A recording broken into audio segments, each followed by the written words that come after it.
भाई अभी जो आप परफ्यूम लगा के है ना, उसमें क्या है, इंग्रेडिएंट्स क्या है आपको मालूम?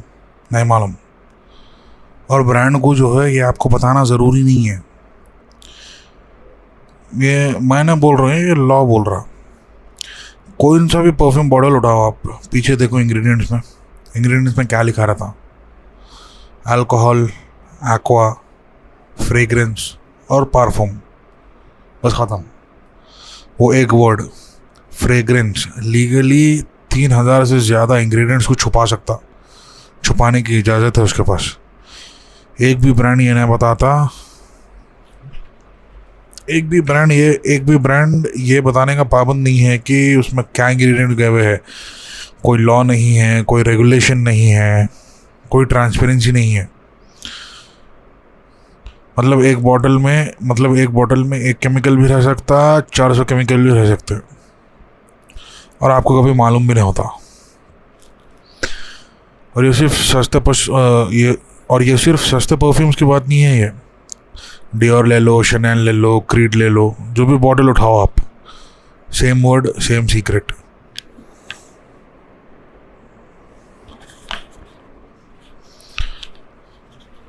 BCPP। अब बात यहाँ सीरियस होती, ठीक है? BCPP क्या है? ब्रेस्ट कैंसर प्रिवेंशन पार्टनर्स नाम है इसका, ऑर्गेनाइजेशन है ये। 2025 में उन लोगों ने एक डिटेल्ड रिपोर्ट निकाले। नाम उसका जो था रिपोर्ट का, right to know just how hazardous fragrances are. उन लोगों जो है इफ्रा की ट्रांसपेरेंसी लिस्ट एनालाइज करे, जो 3619 फ्रेग्रेंस इंग्रेडिएंट्स की लिस्ट है जो कॉमनली यूज़ होती परफ्यूम इंडस्ट्री में। और जो मिला वो ये था, कई फ्रेग्रेंस केमिकल्स कैंसर से लिंक्ड है, कई हार्मोन डिस्ट्रप्शन से लिंक्ड है। मतलब तुम्हारे बॉडी के नेचुरल हार्मोन्स के साथ इंटरफेयर करते लोग। कई रिप्रोडक्टिव टॉक्सिसिटी से लिंक्ड है, मतलब फर्टिलिटी पे असर डाल सकते, और जो है कई रेस्पिरेटरी हार्म भी कर सकते, अस्थमा, एलर्जीज, ब्रीदिंग इश्यूज। ये कॉन्स्पिरेसी थियरी नहीं होती, ये पब्लिश्ड रिसर्च है ये।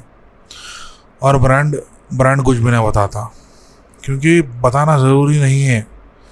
सोचो भाई, अगर फूड कंपनी ये कह दे, अगर फूड कंपनी ये बोले आपको कि हमारे प्रोडक्ट में कुछ इंग्रेडिएंट्स है जो हम नहीं बताना चाह रहे, तो क्या होता?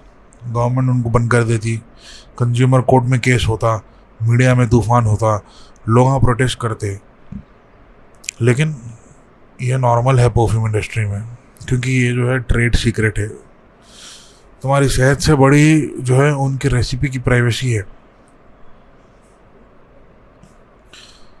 और सबसे इंटरेस्टिंग पार्ट, जो इंटरनेशनल फ्रेग्रेंस एसोसिएशन है, जिसको इफ्रा बोलते हैं, वो बॉडी है जो डिसाइड करती परफ्यूम में जो है कौन से इंग्रेडिएंट सेफ है और कौन से नहीं है। मतलब ये लोग रेगुलेटर हैं इंडस्ट्री के। लेकिन इफ्रा को फंड कौन करता? वो कंपनीज करते जो परफ्यूम बनाते। मतलब जिस इंडस्ट्री को रेगुलेट करना है, वो खुद अपना रेगुलेटर फंड कर रहा है। मतलब जो इंडस्ट्री को रेगुलेट करना है, वो इंडस्ट्री वाले जो है वो रेगुलेटर को फंड कर रहे हैं। ये वैसी है जैसे सिगरेट कंपनी अपना गवर्नमेंट हेल्थ बोर्ड चला रहे, और वो बोर्ड बोल रहा है कि जो है सिगरेट सेफ है बोल के। अब इंडिया स्पेसिफिक बात करेंगे अपन, ठीक है? इंडिया में क्लाइमेट जो है हॉट और ह्यूमिड रहता, और जब गर्म मौसम में परफ्यूम लगाते, स्किन की हीट से केमिकल्स ज़्यादा तेज़ी से ऑब्जॉर्व होते हैं और ब्लड स्ट्रीम में चले आते हैं। मतलब जो ठंडे मौसम में कम डेंजरस था, वो गर्मी में ज़्यादा डेंजरस हो गया। और इंडिया में फ्रेग्रेंस रेगुलेशन वेस्टर्न कंट्रीज से भी ज़्यादा लूज है। यूरोप में कुछ केमिकल्स ऑलरेडी बैन हो चुके हैं परफ्यूम में। इंडिया में वही केमिकल्स अभी भी लीगल है। मतलब वर्स्ट केस सिनेरियो, सबसे ज़्यादा एक्सपोजर, सबसे कम प्रोटेक्शन। और कोई ये नहीं बोलता ये बात, और कोई भी जो है ये बात नहीं बोलते, ना ब्रांड्स बोलते, ना रिव्यूअर्स बोलते, ना इन्फ्लुएंसर्स बोलते, क्योंकि पीआर पैकेज मिलते रहना चाहिए ना। मैं ये नहीं कह रहा हूँ कि परफ्यूम पहनना छोड़ डालो, मैं खुद पहनता हूँ परफ्यूम, आप लोग को मालूम है मैं परफ्यूम रिव्यू करता हूँ, मैं इंस्टाग्राम पे पेज भी है अपना। लेकिन कुछ चीज़ें करो, ठीक है ना। पहली बात जो है, परफ्यूम सीधा स्किन पे नको लगाओ। अगर आपको परफ्यूम जो है चीप दिख रहा, बेकार दिख रहा है, कपड़ों पे लगाओ, अब्जॉर्प्शन जो है कम होता स्किन में, ब्लड स्ट्रीम में कम जाता। दूसरी, ब्रांड्स ढूंढो जो फुल इंग्रेडिएंट्स डिस्क्लोजर देते।